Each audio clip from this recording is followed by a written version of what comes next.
Good morning student. তো আজকে আমরা প্রতিদিনের মধ্যে চলে এসেছি আমাদের পিপিটির মাধ্যমে আমরা বিভিন্ন ধরনের আমাদের ক্লাসের বিষয়গুলো নিয়ে আলোচনা করি। আজকে আমাদের বিষয় আলোচনা হলো যে আমাদের সুইং টেকনোলজি যে ট্রেডটা রয়েছে, আমরা সুইং নিয়ে কেন করবো বা এই ট্রেডের সম্বন্ধে আরো কিছু বিষয় জানবো। চলো এখানে কি আছে, সেলাই শিক্ষা পরিচয়। চলো এর সাথে আমরা সর্বপ্রথম পরিচয় করে নিই আমাদের এই ট্রেডটার সঙ্গে। সেলাই শিক্ষা হলো সূচ এবং সূচের মাধ্যমে, সুতোর মাধ্যমে আমরা বিভিন্ন করে কাপড় বা বিভিন্ন যে লেদার যে কোনো যাই হোক আমরা শুরু করি সেটা জড়ি বা একটা প্রপার একটা ড্রেস শেপ করি বা যে কোনো একটা স্টিচ করি, তাই তো? হাতেও করা হয় এটা বা মেশিনের মাধ্যমে স্টিচটা করা হয়, তাই তো? প্রাচীনকালে হাতে করা হয়। এতে কি হয়, পোশাক তৈরি করি এবং কি বিভিন্ন ধরনের নকশা এবং আমাদের পোশাক করে মেরামত করি। পরবর্তীকালে যদি ছিঁড়ে যায় সেটাকে মেরামত করা হয়। চলো নেক্সট কি আছে দেখি।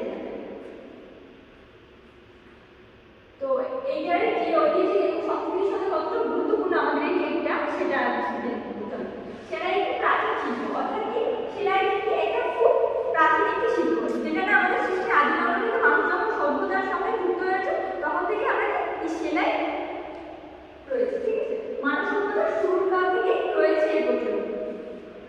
এটা আমাদের সংস্কৃতি ও ঐতিহ্যের অবিচ্ছেদ্য একটি অংশ। অর্থাৎ কি আমাদের যে একটা দেখবে, আমরা যদি পশ্চিমবঙ্গে দেখি আমাদের এক ধরনের একটা সংস্কৃতিক পোশাক, আমরা কি রয়েছে সাংস্কৃতিক পোশাক, শাড়ি রয়েছে এবং ছেলেদের পাঞ্জাবি, এবং তোমরা যদি আলাদা স্টেটগুলো দেখো সেগুলো দেখবে আলাদা আলাদা পোশাক। তো এই পোশাক আমাদের একটা সংস্কৃতির একটা বিশেষ একটা অংশ, যেটাতে আমাদের সংস্কৃতি এবং আমাদের সামাজিক পরিচয় আমরা তুলে ধরতে চাই।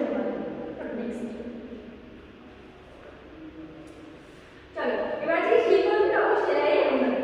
কিভাবে আমরা এই উন্নয়নটা করবো? আমাদের সেলাই মেশিন আবিষ্কারের ফলে উৎপাদনশীলতা বৃদ্ধি পায়। অর্থাৎ আমরা হাতে যদি স্টিচিং করতাম একটা ড্রেস, যদি স্টিচিং করো পুরোটাই হ্যান্ডমেড মানে হাতে করতে যাও, তোমার একটা বিপুল সময় নষ্ট হবে। তো কি হলো না, যখন মেশিন তৈরি হলো, মেশিনের সাহায্যে আমরা খুব দ্রুত আমরা সব জামা তৈরি করতে শিখলাম এবং খুব দ্রুত দাম তৈরি হতে শুরু করলে দেখি আমাদের সময় বাঁচানোর মধ্যে একই সময় আমরা অনেকগুলো তৈরি করতে পারবো, তাই তো? এবং কি পোশাকে আরো যে ধরনের ডিজাইন এবং যেগুলো হাতে করা সম্ভব ছিল না সেগুলো আরো অনেক নতুন আমরা করতে শিখলাম।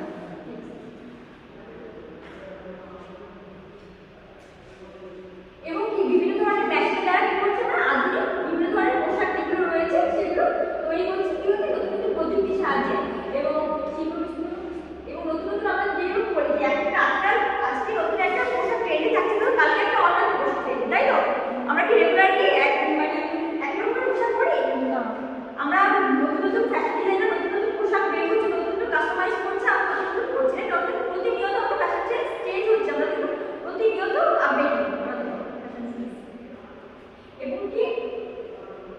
এবং কি রয়েছে আমাদের যে আইটিআই রয়েছে, বিভিন্ন ধরনের কারিগরি শিক্ষা রয়েছে, যেমন তোমরা আইটিআই অর্থাৎ এই হাতের শিক্ষা হচ্ছে আইটিআই কারিগরি শিক্ষা এবং সুইং টেকনোলজি, যেটা না বিভিন্ন ক্ষেত্রে এখন ভীষণই চাহিদা, যেটা ফ্যাশন ডিজাইনার বলো আজকাল, আর আমাদের এখানে যেহেতু হাতে কলমে করানো হয় একটা বেসিক টাইপের সুইং টেকনোলজি। তো এই সেলাই অনেকগুলো যেগুলো মেশিনের দ্বারা সেলাই হয়, আগে প্রাচীনকালে কি হতো হাতের দ্বারা, তাই তো? হ্যান্ড স্টিচ মানে কি আমরা হাতের দ্বারা যে সেলাইগুলো করি সেগুলো কি হ্যান্ড স্টিচ, তাই তো? হাতের দ্বারা। আর এটা রয়েছে মেশিন স্টিচ, মানে মেশিনের বিভিন্ন ধরনের মেশিন রয়েছে, সেই মেশিন দ্বারা যে স্টিচগুলো রয়েছে সেগুলো কথা বলেছে। এবং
এবং আমি এই তোমাদের এর আগেও আলোচনা করেছিলাম যে অটোমেটিক স্টিচ আছে, যেটা অটোমেটিক্যালি তোমার নির্দেশ অনুযায়ী ও স্টিচ করে যাবে তোমার কাপড়।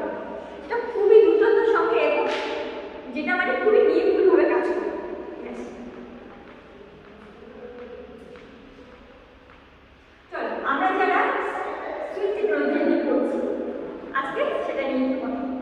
এখানে কি বলেছে, সেলাই শিল্প কিন্তু মানে আমি যে সেলাইটা শিখছি এটা আমার কি ভালো হচ্ছে বা আমার এটা ঠিক আছে, আর তো অনেক কিছু রয়েছে আমরা সেলাই জানা করছি। চলো সর্বপ্রথম নিজের পোশাক মেরামত। সর্বপ্রথম হলো কি নিজের পোশাক মেরামত বলতে কি না আমরা নিজেরাই নিজেদের জামা কাপড় তৈরি করতে পারবো এবং নিজস্ব ইচ্ছে মতো নিজের যেরকম নিজে ভাবি যে আমি এরকম পোশাক পরবো, আমার ইচ্ছা মতো আমি পোশাক তৈরি করতে পারবো এবং নিজের ডিজাইন অনুযায়ী নিজের পোশাক পরতে পারবো। সেটা আমার সবচেয়ে বড় কথা। দ্বিতীয়ত খরচা করা। এখন তুমি যদি স্টিচের যে পয়সাটা সেটা তোমাকে বাইরে করতে হচ্ছে না, কি হচ্ছে তোমার বা তোমার ফ্যামিলি কি হচ্ছে একটা হিউজ পরিমাণ টাকা পোশাক আমরা প্রত্যেকেই করি। আমাদের একদিন এরকম যাবে না যে আমরা পোশাক না করে কাটাতে পারবো, তাহলে কি আমার এবং আমার ফ্যামিলি এবং আমার আশেপাশের মানুষের নিত্য প্রয়োজনীয় জিনিসের মধ্যে একটা কি রয়েছে, পোশাক, তাই তো? এই পোশাকটা আমার রেগুলার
অর্থাৎ কি আমাদের নিজস্ব যে ফ্যাশন, নতুন নতুন আমাদের যে আপডেটিং ফ্যাশন হচ্ছে, আমরা প্রত্যেকদিন নতুন পোশাক পরতে। আজকে বর্তমানে বাজারে যে আজকে যে পোশাকটা পরছি 5 দিন পরে কিন্তু সেই পোশাকটাই পরতে চাইছি না। অর্থাৎ কি নতুন কিছু চাই, প্রত্যেকদিন আমাদের কি চাই, নিত্য নতুন পোশাক চাই। এখন এটাই চলছে। তো তাদের যে নতুন নতুন কাস্টমাইজ, অর্থাৎ কি একই তো পোশাক আছে, যদি নতুন করে আমরা যদি নতুন করে কাস্টমাইজ না করো তাহলে কি নতুন পোশাক পরার পুরোনো যে আছে সেটা আমাকে রিপিট করতে হবে। তো আমরা কাস্টমাইজ করে নতুন পোশাক নেবো, সেটার একটা বিপুল চাহিদা রয়েছে। এবং বিভিন্ন ধরনের নিজস্ব ইচ্ছে করে টেক্সটাইল, আজকাল যারা বুটিক বা টেক্সটাইল রয়েছে যে নিজস্ব রিক্রুটমেন্ট অনুযায়ী তোমাকে ডিজাইন করে দিচ্ছে, তাই তো? এবং কি হ্যান্ড স্টিচ বা আধুনিক প্রযুক্তির সম্ভব, অর্থাৎ কি বিভিন্ন ধরনের স্টাইল ডিজাইন ড্রেসটা তৈরি করে তার মধ্যে আবার হ্যান্ড স্টিচ, মানে অত্যন্ত সুন্দর এবং অত্যন্ত মানে পুরো চোখ জুড়িয়ে যাওয়ার মতো কিছু কিছু কাজ রয়েছে। এখন কিন্তু বিভিন্ন ধরনের শাড়িতেও হ্যান্ড স্টিচ করা হয়। তো এইগুলো দ্বারাও কিন্তু আমাদের আমরা কাজগুলো আরো বেশি সুন্দর করে দেবো।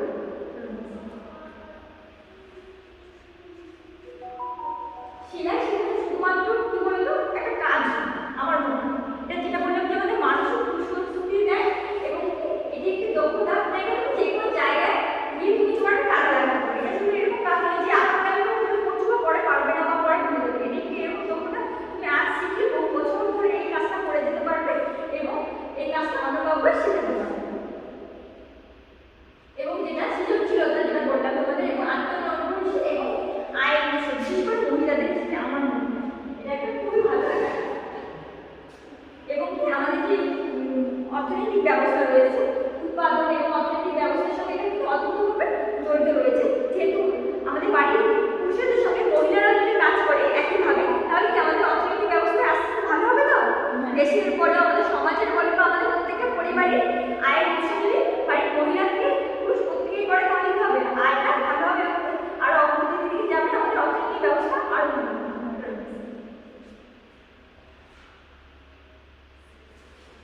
যেটা বললাম, এটি একটি গুরুত্বপূর্ণ কারিগরি শিক্ষা, অর্থাৎ কি তা নিজের হাতে নিজে করতে পারে এমনকি বাকি বাধ্যকে